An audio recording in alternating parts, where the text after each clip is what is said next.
నమస్తే cinema lovers. Welcome back to మన cinema talk. Friends, ఈరోజు మనం మాట్లాడుకోబోయే movie 'Avatar the fire and ash'.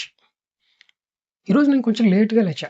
నార్మల్‌గా మూవీ రిలీజ్ అంటే మనం మోస్ట్‌లీ 10-15 మినిట్స్ ముందే థియేటర్ దగ్గర ఉంటాం. కానీ ఈసారి ఎందుకో మిస్ అయింది. మేబీ సెకండ్ పార్ట్‌కి ఉన్నంత హైప్ దీనికి లేకపోవడం వల్ల అనుకుంటా.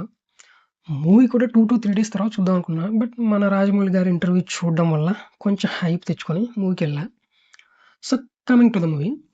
నాకైతే ఓవరాల్‌గా యావరేజ్ అనిపించిందబ్బా! ఎందుకంటే almost 90% of the movie drama ఫోకస్డ్‌గా ఉంటుంది. ఎమోషనల్ సీన్స్ ఉంటాయి.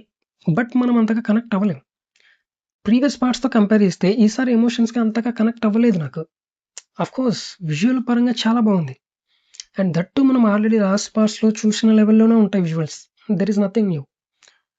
యాక్షన్ సీక్వెన్సెస్‌లో క్లైమాక్స్ పోర్షన్ అండ్ ఫస్ట్ హాఫ్‌లో ఒక ఇంటెన్స్ ఫైట్ సీన్స్ తప్ప నాకైతే ఇంకా స్పెషల్‌గా ఏమి అనిపించలేదబ్బా! కానీ ఈ డ్రామా, ఎమోషన్స్ లవర్స్‌కి బాగా కనెక్ట్ అవుతది. టు బీ ఫ్రాంక్ ఇంకా లాగితే చాలా కష్టం అబ్బా! That's it guys. కుదిరితే ఐమాక్స్‌లో చూడడానికి ట్రై చేయండి. మేబీ ఇంకొంచెం ఎక్కువ నచ్చే ఛాన్సెస్ ఉన్నాయి. So, thanks for watching and bye.